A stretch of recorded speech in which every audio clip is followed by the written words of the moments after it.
Welcome to What is Going for new thought from the edge of Each week on OMTimes' flagship radio show, veteran broadcaster, author, and media consultant Sandy Sedgbeer conducts thought-provoking interviews with inspirational authors, artists, musicians, scientists, speakers, and filmmakers who are working at the point where spirituality and science meet consciousness at the very edge of Here is your host, Sandy Sedgbeer.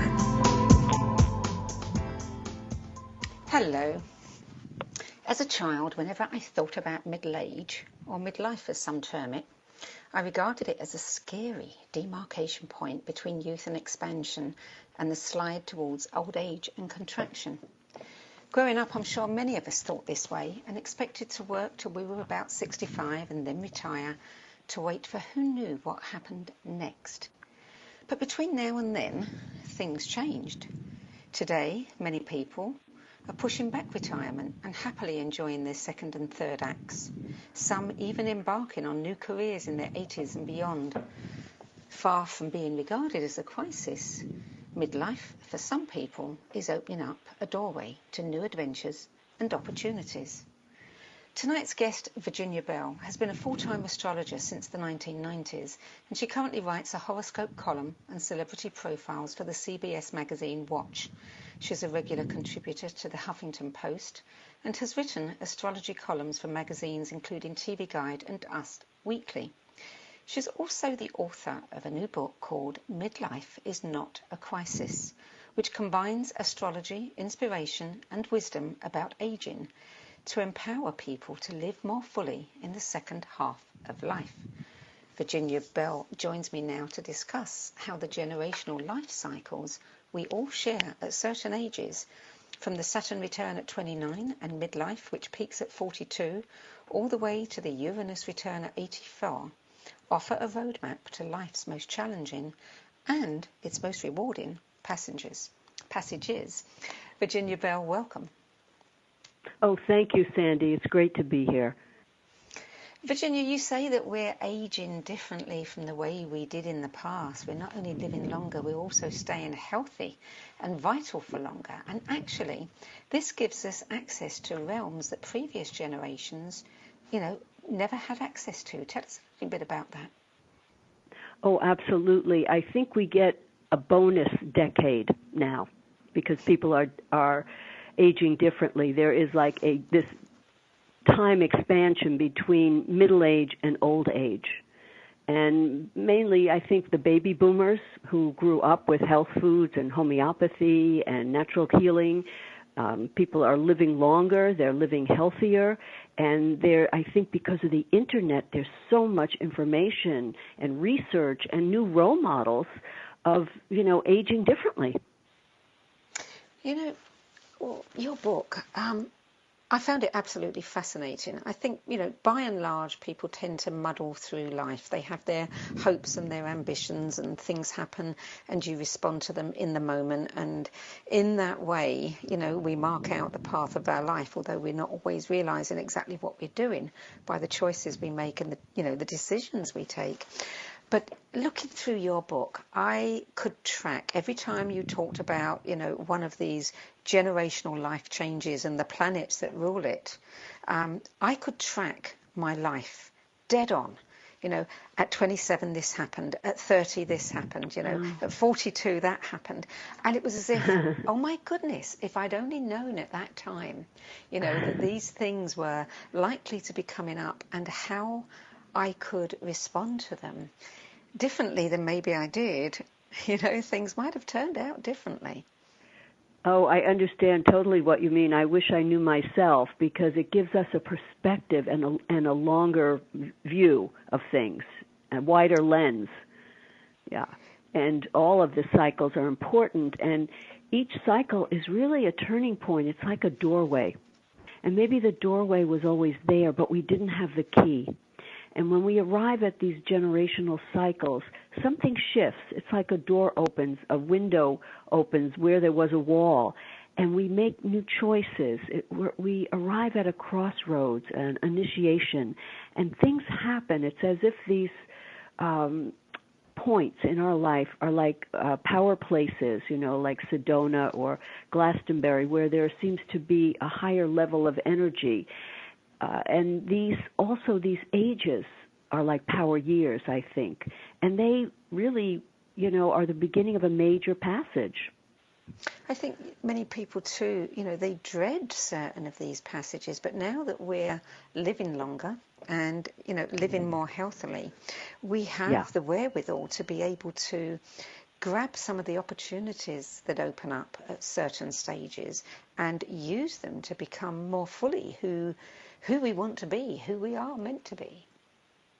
Absolutely. I think, to me, that is the whole point of living, to become ourselves. Like, at the end of life, God or the goddess is not going to, ask us, well, how much money we made or so forth. I think that he or she will ask, did you become yourself? And that's the journey, from my point of view. And these points, these cycles are like markers. Why don't you take us through these cycles, from birth all the way through into, I don't even want to call it old age anymore, because it's not old age, is it? I mean, it's... No, it's not. It's really, it's not becoming an older, it's becoming an elder, so to speak, in a good sense. Not everybody that gets older becomes an elder. That's an archetype. There's another archetype available called the old fool, so to speak. And becoming an elder, that is a great thing. That takes wisdom and experience and having processed and digested your life, and that's a beautiful, beautiful thing. And but the first cycle is the cycle of Saturn, the Saturn Return. And even many people don't know about astrology, but they've heard that term, Saturn Return. And that's when Saturn comes back to where it was at birth. Like the sun comes back to where it was at birth at once a year. It's our birthday. Saturn takes 29 years to return to where it started, and it's our Saturn birthday. And Saturn is that planet of reality, responsibility, hard work, self-discipline. It's got a kind of tough, reputation, but it's so necessary because at 29, we really become an adult. And, one could be working, saving lives in a hospital or, making millions of dollars on Wall Street, whatever. But until 29, it is still really, on some level, living at home, in a sense, connected to your parents' values. And something changes, something shifts at our Saturn return. We get Saturn, we get serious, we get sober, another word for Saturn. And many people do get sober at 29. And if we're doing it right, we take on some commitment. We go back to school, we start our own business, or maybe it's not about career. We get married, like Prince William and Kate Middleton. We start a family. Maybe we're not going to be that rock star, and so, maybe we'll go back to school, study music, we'll teach, or maybe like Adam Lambert at 20, towards his Saturn return, he said, I am that rock star, and he, auditioned for American Idol. So we make a commitment and we work hard to make that happen, and the skills that we learn and the confidence is sort of a foundation for the rest of our lives. Things may change, so we don't have to have it all figured out. What we do need is to just begin something. That, it's like a major, it may change later, but we begin that. The planet that rules the cycle is the boss of that cycle. It's like the guru, our teacher. So Saturn's our teacher. He's teaching us to grow up, get real, be responsible, work hard. And that sets us up for life, in a sense. It's the first major generational cycle. Well, for anyone, who knows a little bit about astrology, and I'm sure there's a lot of people who know a small bit who have heard about Saturn return, they think of it, as something dreadful that's going to happen. It's, it's something very, very serious. This is the make or break time. But before we talk a little bit more about Saturn, you make it quite plain in your book that the planets don't cause things to happen. Yes. What they do is expose or reveal what's already going on. And I think that's a really important point, a distinction to make. Yes, because we don't want to feel we're puppets here. You know, the Saturns are, or any planet is manipulating us. We have free will. It's, you know, I don't think we create everything in our life, but we do create how we respond. That is our responsibility, you know, how we respond to a situation. You call Saturn the Dr. Phil of planets. Yeah, Saturn's got the reputation of being difficult, where Jupiter, the lucky planet, is supposed to be, oh, Jupiter's wonderful, terrific. Well, I always say Jupiter's not all good luck and lotto, and Saturn's not all bad, because Jupiter can make us lazy, you know, and Saturn, you know, doesn't pay a penny more. He rewards us at the end of that cycle. He rewards us. But not a penny more. Jupiter will overpay, put it on a credit card. Bigger is better Jupiter, so to speak. So Saturn's not all bad and Jupiter's not all fabulous, you know. You say that Saturn is the Saturn return is the time to discover who we are, what we believe in, yes, and make some decisions based on our values and interests rather than our parents'. Exactly. Yes, we, you know, go out on a limb for something. Often we move to a place where our work will begin, like Oprah moved from Baltimore to Chicago, and she started her, you know, show in Chicago. Georgia O'Keeffe came to New York from Texas and had that show, Alfred Stieglitz curated, when she had 3 small paintings in that show, and that was the beginning of her career at 29, and of course she married Stieglitz. Jung became the disciple of Freud at that time. Seinfeld, Jerry Seinfeld, he was on the Tonight Show, and Johnny Carson became his mentor. So we have often a mentor comes. We'll come back to this after the break, Virginia. You're listening to What is Going On. I'm Sandy Sedgbeer, and I'm speaking with astrologer Virginia Bell. We'll be back after the break.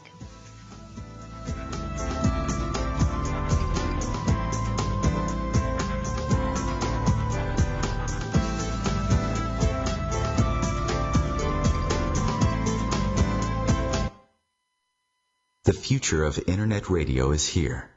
OMTimes Radio. IOM FM. Change and growth are part of natural life and also part of your spiritual life. Everyone needs support and guidance, especially during life passages. Upgrade yourself with the OMTimes Experts program. With OMTimes Experts, you have access to the best intuitive coaches, spiritual teachers, counselors, astrologists, and oracles. Our team was carefully selected so you can trust. Find out more at experts.omtimes.com.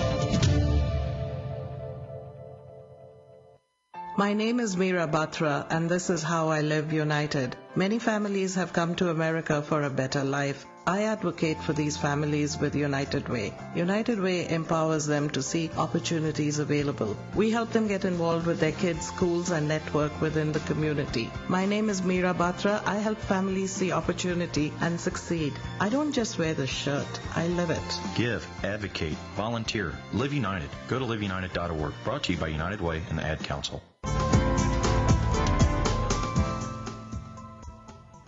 Welcome back. Virginia Bell, you also say that around the same time we have what's called a progressed lunar cycle, which is a moon cycle, and it often brings us dreams. So, you know, just before the Saturn return, we actually get lots of clues going on in our dreams. Say more.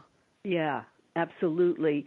At 27, the moon, it's a mathematical thing by progression. The moon comes back to where it was at birth, just like Saturn. And so the moon is our heart, our feelings, where Saturn is a do-something planet. Saturn wants to manifest something in the world. So what is that Saturn return going to be? Well, at 27, we have the lunar, the moon, so our hearts, our feelings come before the action. So we begin to get a feeling of, I want to do something. I know my own Saturn, the lunar time, I was kind of drifting, and you know, I just had this sense I got to do something in the world, you know. And I came back to New York, living in Europe, and I didn't know what to do, but I loved food, and I was obsessed with health foods, and so I started one of the first natural foods restaurants in New York. And people would say, why are you doing this? It's 1974, the market was bad, you have no experience. I never even worked in a restaurant, except once the waitress. It was a crazy idea, but I knew that was my time, and I had a vision for, doing health foods that were more delicious and gourmet than the macrobiotic fare that was popular then, and it took off, and I loved it. I loved the hard work, the double shifts and everything, and it was one of the best things I ever did. It laid down a foundation for my life. It changed my life. It's interesting because at 27, I got divorced. At 28, I moved, and at 29, I picked up the career that I'd given up when I got married, as a journalist and writer, and moved back on path. Just as you say in the book, it is a time when we line up the path that we're going to follow. There's something else that, a phenomenon that happens round about, in those mid-20s. You talk about the 27 Club, which I've never heard about before. Oh, Tell really? us a little bit about that. Yeah, it's well known because the 27 Club, or the Forever Club, is because many rock stars and artists and famous and not famous people have died around 27 or around Saturn Return 28, 29, and so it's become this club. And at 27, Janis Joplin, Kurt Cobain. In fact, Kurt Cobain said he wanted to join the 27 Club, and Amy Winehouse said she was afraid to join the 27 Club. Well, she did. So it is not anything to be scared about. My theory there with the 27 Club, we all get a feeling, a sense of what we want to do next, and it's a wonderful thing. But if somebody does not have the skills, and they don't have the structure in their life, and maybe they are doing drugs, or they're not getting the best advice, what the emotion, the lunar, right, the lunar return at 27 may bring up a desire for maybe more drugs or whatever, more of something. And so it can be a dangerous thing, but only if somebody is really not in alignment with themselves. And I think because musicians and rock stars, not all of them, of course, but they can start very young before they have the skills and the confidence and the good advice. They, instead of mentors, they have hangers on, so to speak. And so that is a slippery slope, but only if someone is not in a good place. Otherwise, for most of us, it's a wonderful time because we get a feeling about what we want to do next. So, what else can we expect around a Saturn return? Well, we can expect to work hard. If we're doing it right, we're going to take on some commitment, and we're going to work our butts off to make it happen. And that Saturn return has been compared to like going into the Army or AA, getting sober, or having a coach, But again, if you look at anybody's history, you will see that something shifted. Whether it's Obama or Hillary Clinton marrying Bill, joining the Rose Law Firm, Lin-Manuel Miranda, actually, he read the book on Hamilton around 27 when he was at the beach in some island, and then by his Saturn return he was performing at the White House, but there was no show yet. It was actually several years later at the Saturn Square that he had the show on Broadway. You say that Saturn often brings us a mentor too, and that's interesting because, at 28 I met a very influential person. They became very influential in my life, and in fact she was an astrologer too and became my astrology teacher as well as a life mentor for me. Wow. Yes. And I think that is true. And and sometimes it's not a person's necessarily older. They may just be more experienced or wiser, so to speak. But that happens a lot. How long does that influence last, that Saturn return? You know, I mean, Well, how I long think is it around? the Saturn return. Saturn is in the sky in a sign about 2.5 years. So, and we're not working hard necessarily all that time, but they're usually about 3 points in that period when the Saturn is strong in our chart or is close to its natal position that we really feel it. But I think the skills that we learn, the experiences we have, that's really, influences our life because we're building a foundation. And that doesn't mean because someone doesn't have it together then that they don't have any foundation. The one thing that astrology has taught me more than anything is that we all have our own individual timing.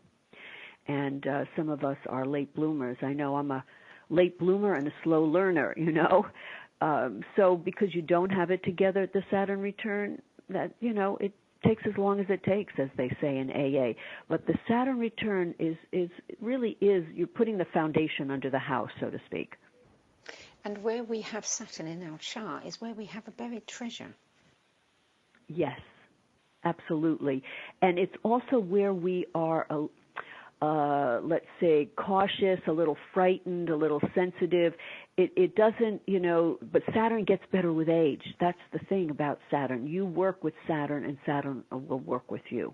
It's like, someone like was a famous ice skater, Scott Hamilton, who had problems with his ankles. His mother gave him, ice skating lessons. They were weak, but that's by doing those circles, by gaining strength, he ended up becoming, Olympic champion. So you talk about the 7-year periods, the quarters, in a sense, of Saturn's journey. And you talk about the midlife journey breakdowns and breakthroughs that we get between 37 and 45, which you say is a bit like the hero's journey. Tell us a little bit about that.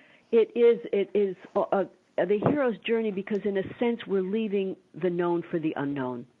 It's the story of Dorothy, leaving Kansas, or, the Parsifal and the Holy Grail, or Liz Gilbert, Eat, Pray, Love.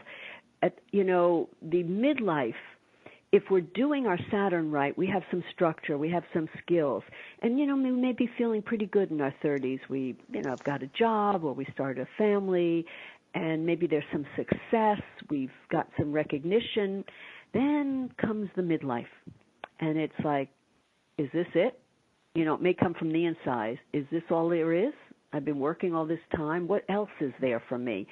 Or it may come from the outside in the form of a crisis, a health challenge, or maybe a divorce, or loss of a job.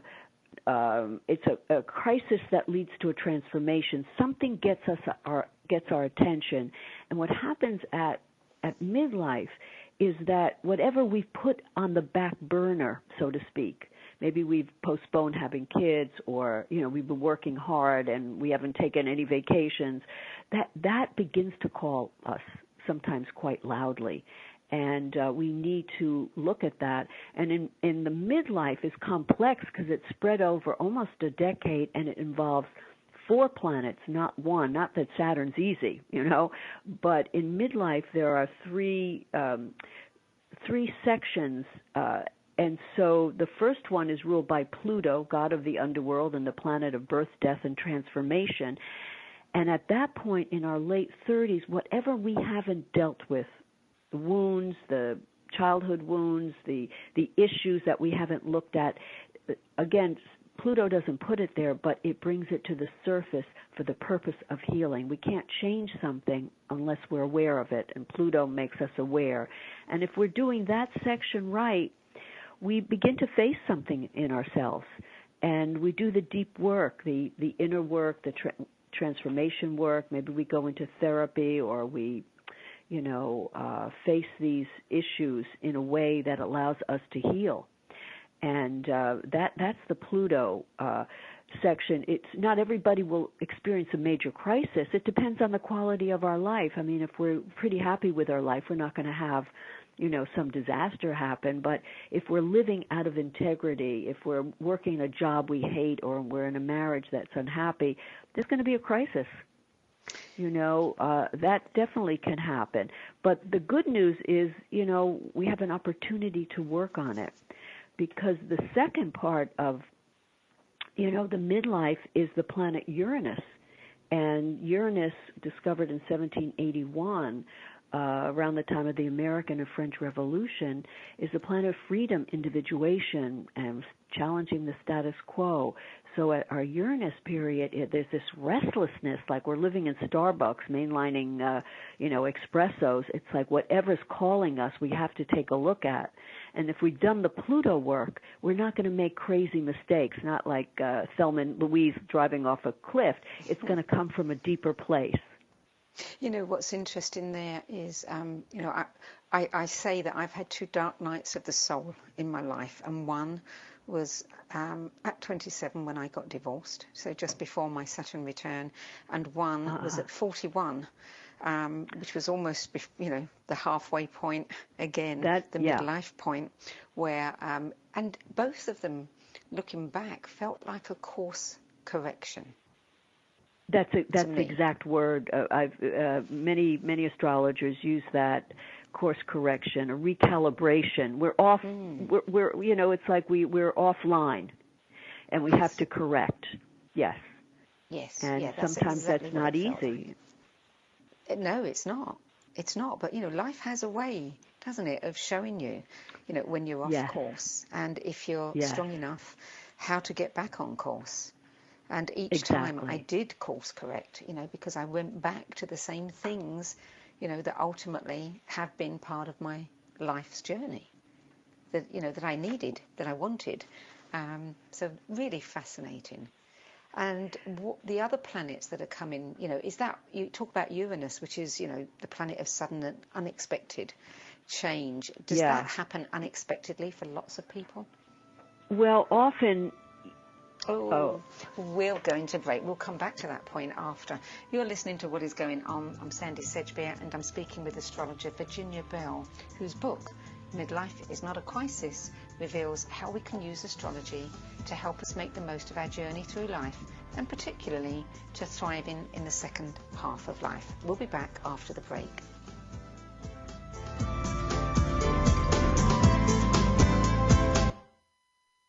The cutting edge of conscious radio, OMTimes Radio, IOM FM. Being a radio host on IOM FM allows you to build your show on a rich platform with the power of the internet to fulfill your outreach goals and connect with a very specialized and global online audience, unlimited by time and distance. OMTimes Radio will provide you with web relevance, a recognizable conscious brand, and with the standard of excellence that has accompanied every single OMTimes endeavor. Host your show with OMTimes Radio Network. My name is Victor Furman. Some call me The Voice. I've always been fascinated with human nature, spirituality, science, and the crossroads at which they meet. Join me Wednesdays at 8 p.m. Eastern on OMTimes Radio, and we'll explore these topics and so much more on Destination Unlimited. I'm Fidel Nsombo. I was born in a city called Bukavu in the Congo. We were a loving family, and then, boom, everything that I had disappeared in a single day. People think that when you are a refugee and they resettle you to America, and all your problems are done. They don't understand that that's the beginning of everything. I was not born a refugee. I was made one. It's time we welcome refugee families with open arms. Learn more at embracerefugees.org, brought to you by the Ad Council. Welcome back. Virginia Bell. Before the break, we were talking about Uranus and its effect round about midlife.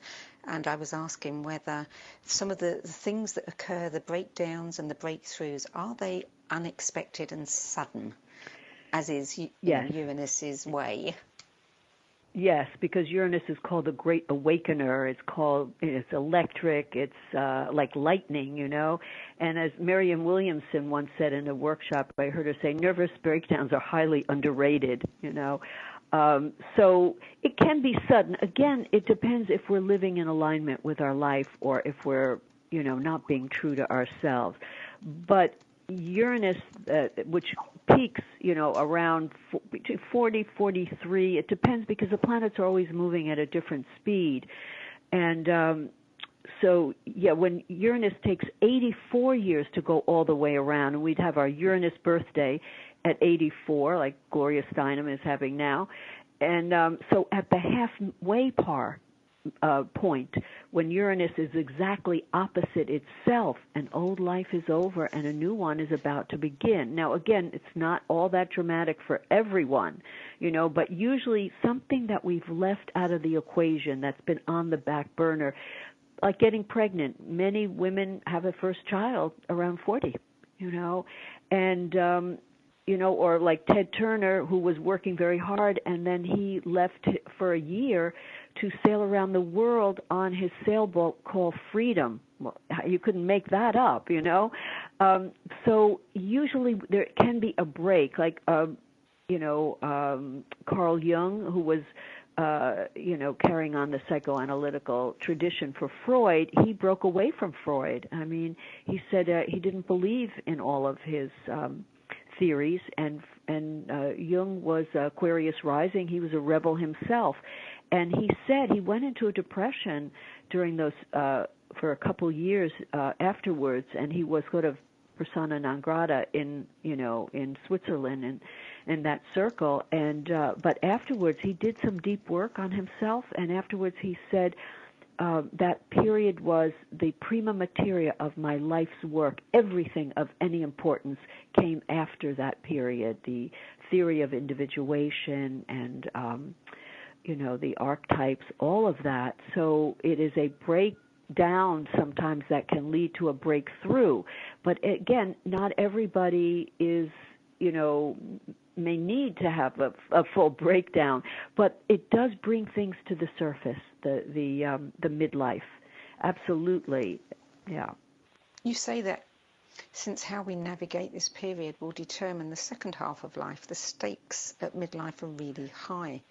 Get it wrong and either we act out some adolescent fantasy or we do nothing, and go nowhere. But if we get it right, it's not so much running away as going towards something. Yeah, now, what's interesting is round about that time, and certainly when Jupiter came along, you say it makes its appearance at age 48, which I think is still part of that midlife period, isn't it? Oh, totally, yes. Yeah. Yes. That's the age that I actually decided to leave England and come to America. So, again, it was spot on for me. I wonder Jupiter how many rules other long people... distance travel, yeah. Yeah, I wonder how many people listening to this will say, oh, yeah, well, this happened at that age and this happened at this age. And the midlife is really, it is a time where people, there are a lot of change, not necessarily changing who we are, but more stripping away that what's not authentic and becoming ourselves. That's when Georgia O'Keeffe left New York. She discovered New Mexico, and she moved there, lived there half the year, starting at that time, exactly at 41, I believe. And the rest is history. So, yeah, if you look at anyone's chart or, anyone's life, celebrity or friends, usually something happened around that time. I love, you've got lots of quotes sprinkled through the book, many of which, are very impactful. And when you start talking about the Chiron return, which you call the youth of old age, between 49 and 51, you have the quote from Victor Hugo, 40 is the old age of youth, 50 is the youth of old age. Yeah, and 50, I always say about 50, the 50s are great. First of all, there's no other time in our life where we have on one hand, we have some experience, we have hopefully some wisdom, and some knowledge, and then the other, we still have a good amount of time. And the Chiron return, I also say, is that, there's certain things we can't deal with until we're 50. We just don't have that gravitas yet. And so the Chiron return is a time where we often change our story, our life. A teacher can come into our life at that time. Often, and again, not in every case, but a failure or a health issue can be a catalyst for change. Chiron has a lot to do with healing because in mythology, Chiron was a great healer. and he taught the sons of the great men and gods to be the heroes that they were meant to be. And at our Chiron return, oftentimes we have a chance to become the heroes of our own life. But a lot of that is doing healing work, not necessarily therapy, but forgiveness, And also because for women, the Chiron return coincides with menopause. So it can, have an impact on the body. But it is probably, Chiron takes us back to whatever has not been healed. And a lot of memories can surface from the past. But it's also probably one of the most important times of, healing these wounds, very often childhood wounds that come up. You talk about the compassion of Chiron, and you say that the most powerful thing we can do at this time is to let go of the tyranny of perfection and the habit of comparing our insides to the Botoxed, airbrushed outsides of others. Yeah. Oh, gosh. I think we're all so hard on ourselves, I really do. But Chiron there's something that happens around our Chiron time that softens us. That issues can come up that couldn't have come up before. And it's also a time of healing in the family, because many times people have, grown children at that age or almost grown, and yet they maybe were also still taking care of parents. So we're in this period of dealing with family and family issues. But a lot of people change their lives around the Chiron return. Yeah, and it's interesting how many people do reach a place where they are willing, to have therapy or to go back and look at things, to heal some of those, to grieve over, and let go. Yes. Yeah, and in the book I talk about Gloria Steinem, who, for all her, brilliance and beauty, had never been in therapy and had a really difficult childhood. And a friend, and she did get breast cancer. She had but she cured it. I mean, it healed. But a friend of hers said, Gloria, it's time for you to go into therapy and look at your life. And, you travel all the time. You have no furniture in your apartment. And she took her out and helped her buy new sheets and furnish her apartment. And then that's when she wrote Revolution from Within about her crippling self-esteem that people didn't realize. And so that was a turning point for her at the Chiron return. And sometimes a health issue or some kind of failure can be the catalyst for enormous change. And then at around 54, we have a progressed lunar return. What is that like? Again, that's like the 27. Again, no, it's not as people don't necessarily commit suicide at 54, but once again, we get a feeling, some kind of feeling about what am I going to bring forth at my second Saturn return at 58? Because Saturn, every 29 years, we have a Saturn return. So at 54, that is a time of healing and listening deeply, just as at 27. But of course, now we're older and we have more miles on the meter, and so we need also at our Saturn return to bring forth some new projects. We need something that will define our lives, in our elder years, and a seed is planted at our at that lunar return. We begin to get that feeling, a sense of that, which is also a time where we need a lot of downtime.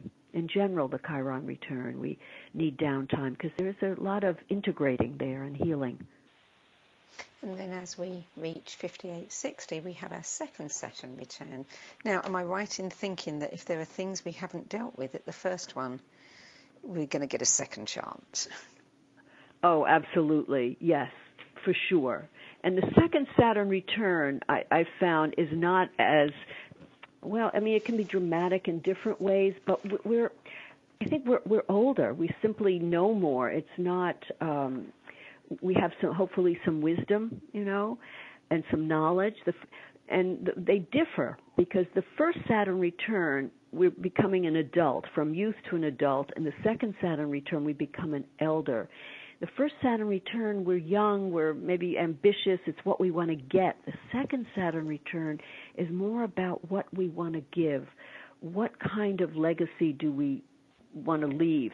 And when I say elder, again, I don't mean older. We're kind of a baby elder. We're beginning of this great purpose, you know. But we need, just like at our first Saturn return, we need a purpose, a goal. But that goal is going to be less about ego and more about meaning. And doesn't mean we still can't be successful and ambitious. But now, hopefully, it's coming from an inner need and not necessarily an outer need for, for recognition. And we need a task that's worthy for the rest of our life. And it doesn't have to be something that we get paid for even, although a lot of people continue to work, 58 these days is not old at all. But we need some purpose. And it's going to come from, who we are now and not who we were. And usually the purpose that we have at our second Saturn return is something that maybe we couldn't have done earlier. Like in the book I have a talk about Frank McCourt, who wrote Angela's Ashes at 64. He met his third wife at 58, 59, and she said, Frank, stay out of the bars and stop telling your stories to the cronies. Write them down. Well, he couldn't have written that story earlier. It was too heavy, too intense, too sad. So the purpose of our second Saturn return is something that perhaps we've grown into, and we need that to help define us, just like we had one earlier. We all need, was Maggie Cohen who started when she was 65, the Grey Panthers, and she said, we need a goal. At every stage of our life, we need a goal. Yeah, absolutely. I love the quote that you have from Sark, where she says the opposite of old is not young, the opposite of old is new. And as long as we continue to experience the new, we'll gloriously inhabit all of the ages that we are, which is, a perfect piece of advice for our age. You're listening to What Is Going On. I'm Sandy Sedgbeer, and I'm speaking with astrologer Virginia Bell, author of the book Midlife is Not a Crisis, which reveals how we can use astrology to understand what to expect as we age and help us make the most of our journey to becoming whole. We'll be back after the break. Bringing a more conscious lifestyle to your world. OMTimes Radio. IOM FM. Spiritual, metaphysical, green living, psychic, alternative healing, life coaching. Do any of these or similar terms apply to your business or cause? If so, you are in a niche market with a very specific audience. Conscious Gate PR is the world's leading conscious public relations agency. With a global reach of over 4 million and growing, we offer comprehensive media campaigns to our targeted market. Learn more at ConsciousGatesPR.com. Conscious marketing for conscious minds.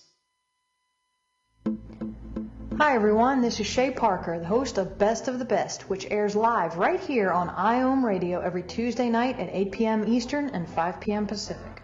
I'm super excited to bring you expert guest hosts, spiritual discussions, free psychic readings, and so much more. I can promise that you will not want to miss this one-of-a-kind, fun, yet touching, down-to-earth show. Join us every Tuesday night at 8 p.m. Eastern, 9 p.m. Pacific on OTR-FM. This is Shay Parker, and I can't wait to see you there. If you own a gun, you have a full-time responsibility. When you aren't using it, be sure it can't get into the hands of curious children, troubled teenagers, a thief, or anyone else who might misuse it. Your family, friends, and neighbors are all counting on you. Remember, always, lock it up. For more information on firearm storage safety, visit ncpc.org. This message brought to you by the National Crime Prevention Council, the Bureau of Justice Assistance, and the Ad Council. Welcome back.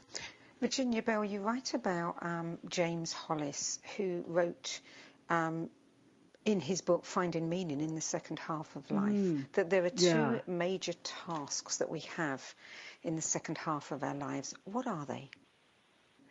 Well, I think probably that it's the inner life, that is so important, that we need in the second half of life. Also, Jung said that he believed that in the second half of life, what really helped people make that transition is the spirituality, and I think that is, just bedrock, that especially at our second Saturn return, that we need to have, and again, it's not religion, Sandy, but, a relationship with the numinous, or, it could be just being in, spending time in nature, or meditating, or doing yoga, but we have to have that relationship with the inner life, because the purpose that we choose and the life that we have will come from that inner place, not the outer, as it did when we were younger. And again, it doesn't mean we can't be successful in the outer world.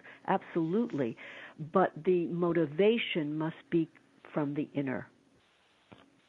Does that make sense? It does. It does. Do you believe, as Gene Cohen said in his book, The Creative Age, Awakening Human Potential in the Second Half of Life, that this is the most creative period of our life, or could be? I feel that, because there's a freedom that comes.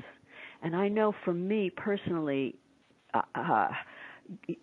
getting older has not been hard, and it's not something I ever thought. But, I thought, my God, it would be difficult. And I was not necessarily a happy young person. I wasn't a good young person, but I have really, my life has come together in my late 50s, early 60s, and now I'm 74.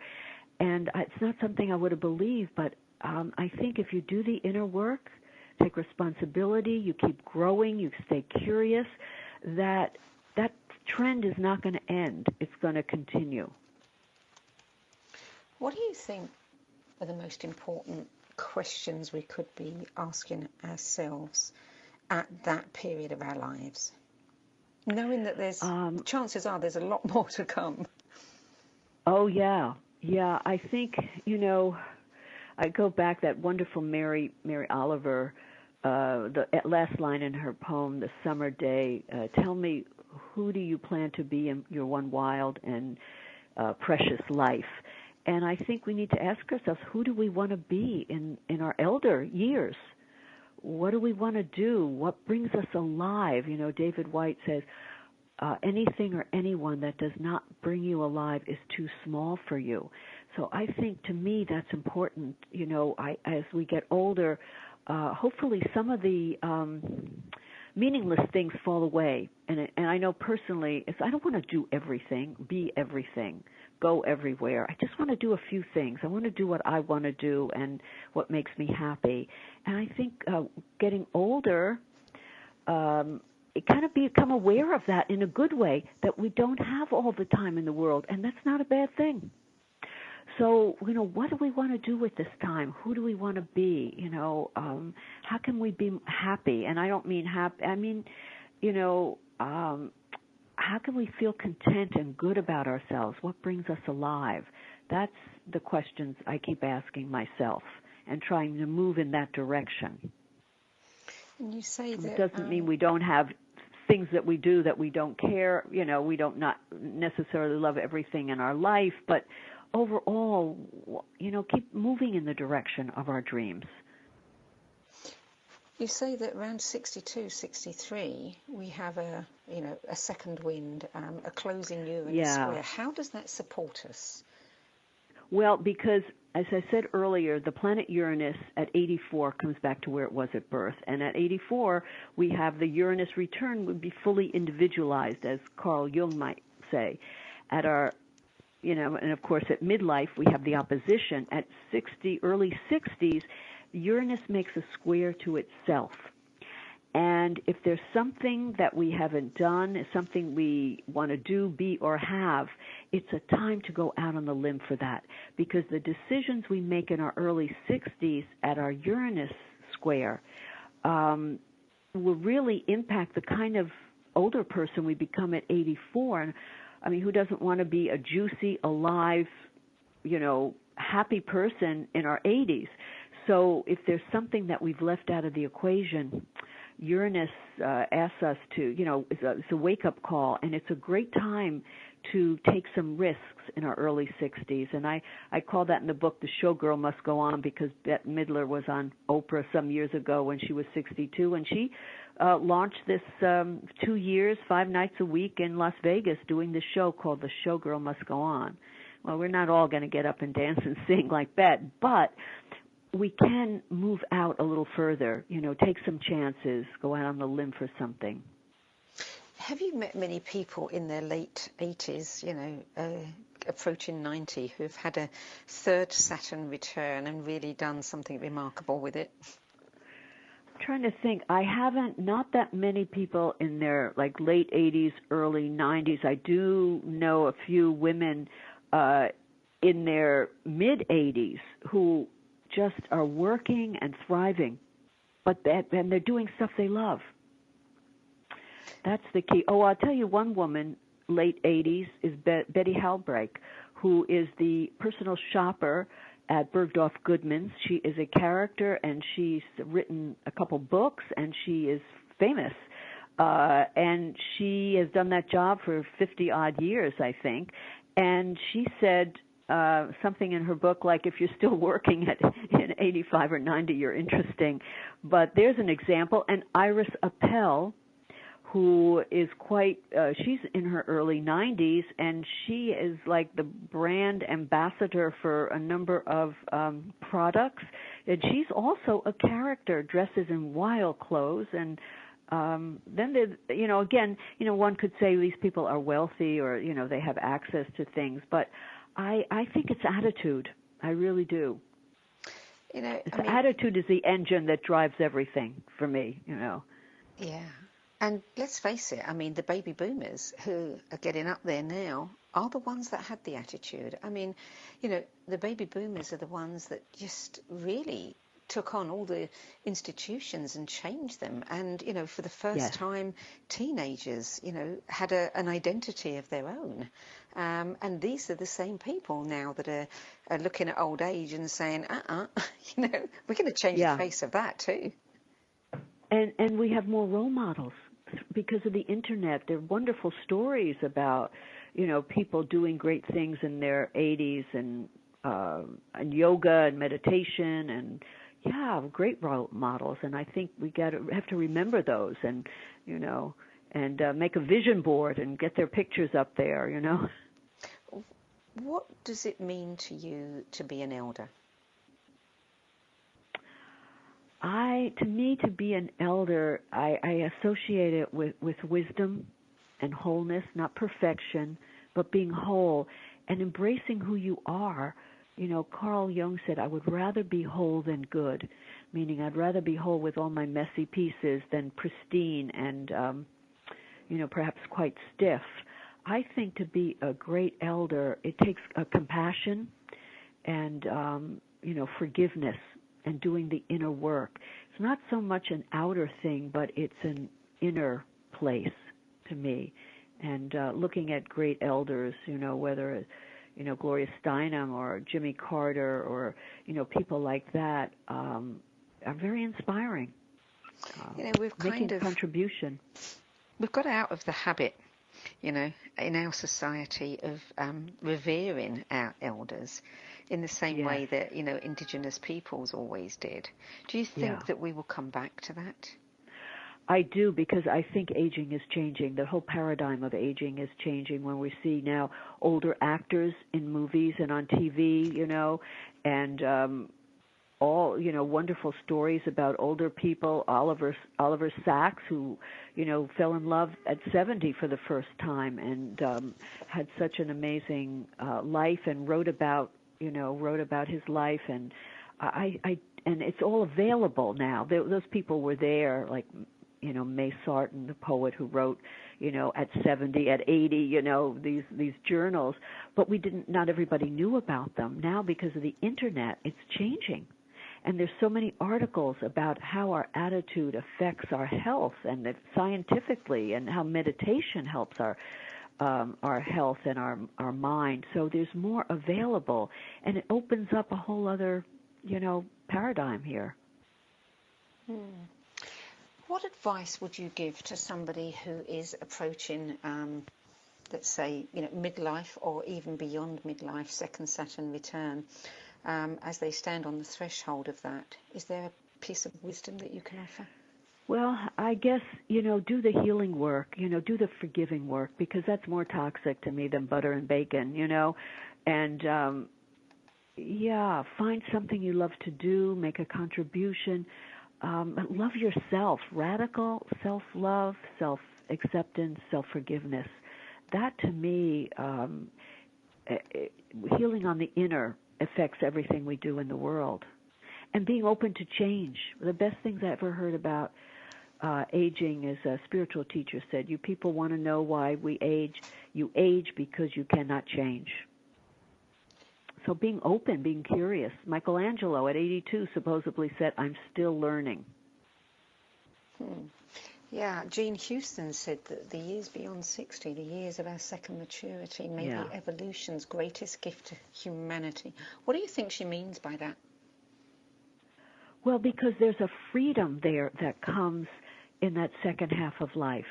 A freedom that, we're not so restrained by, society. And Maggie Kahn said the same thing, similar thing. Virginia Bell, we've run out of time, unfortunately. Thank you for joining us today. It's been a pleasure speaking with you. Oh, thank you. Midlife is not a crisis. Using astrology to thrive in the second half of life is published by Weiser Books. And for more information about Virginia, visit virginiabellastrology.com. You've been listening to What is Going On. I'm Sandy Sedgbeer, and I look forward to having your company at the same time next week. Till then, it's goodbye from me.